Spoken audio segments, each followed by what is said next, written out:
After a VPG has been created, you can go into it and edit any of the settings.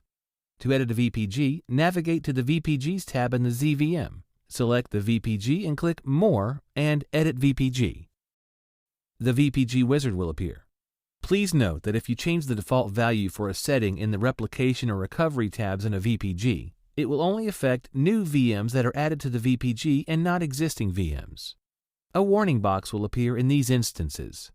Click OK. Click VM Settings to make changes to the VMs already protected in the VPG. Once the changes have been made, click Done. To add or remove a VM in a VPG, edit the VPG and navigate to the VMs tab in the VPG wizard.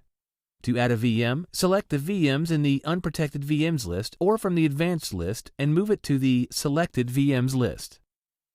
To remove a VM, select a VM from the Selected VMs list and use the left-facing arrow to move it back to the Unprotected VMs list. When removing a VM, you will have the option to either keep or discard the recovery disks for that VM. If saved, the recovery disks could then be used for pre-seeding if the VM is ever re-added to the VPG. After adding a VM to a VPG, a checkpoint will be inserted in the journal and the new VM will be synced with the recovery site. While that VM is syncing, the existing VMs in the VPG will continue to be protected as usual. The existing VMs will not be resynced all over again. In order to free up bandwidth, you may pause a VPG. Pausing a VPG means that new changes to the applications or data in the VPG will not be sent to the target site. However, you can still recover to the latest checkpoint should you need to.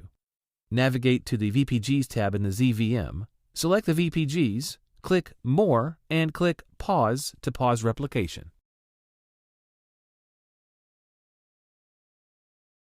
When you are ready to resume replication for a VPG, navigate back to the VPGs tab, select the paused VPG, click More, and resume.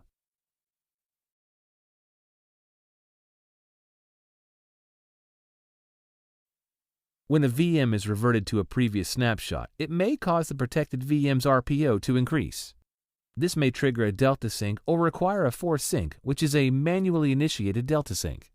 To force sync a VPG, navigate to the VPGs tab of the ZVM. Select the VPG, click More, and Force Sync.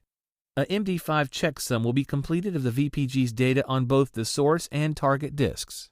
The noted changes will be sent over to the replica disk on the target site. To delete a VPG, navigate to the VPGs tab in the ZVM. Select the VPG and click More and Delete. A warning box will appear and ask you if you want to keep the recovery disks at the peer site when deleting the VPG. This setting is automatically selected, and if you later add a VPG using the same VMs, you can use these disks to precede the data, meaning an initial sync would not be needed. Unselect this checkbox if you would like to remove the recovery disks at the peer site. Click the Delete button to delete the VPG. The Copy VPG feature allows for settings from one VPG to be pre-selected when creating another VPG.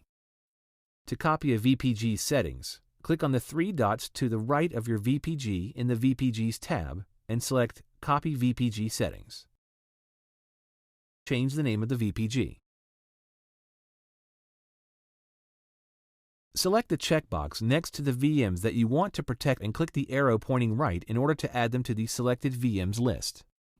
The pre-selected settings can be changed before saving the VPG.